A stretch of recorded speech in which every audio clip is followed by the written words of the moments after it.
கடவுள் என்னும் முதலாளி கண்டெடுத்த தொழிலாளி விவசாயி விவசாயி.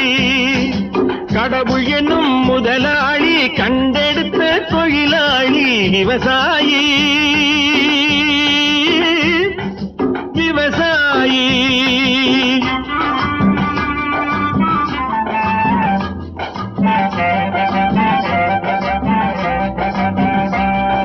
முன்னேற்ற பாதையிலே மனச வைத்து முழு மூச்சாய் அதற்காக தினம் உழைத்து, முன்னேற்ற பாதையிலே மனச வைத்து முழு மூச்சாய் அதற்காக தினம் உழைத்து, மண்ணிலே முத்தெடுத்து பிறர் வாழ, மண்ணிலே முத்தெடுத்து பிறர் வாழ வழங்கும் குணமுடையோன் விவசாயி.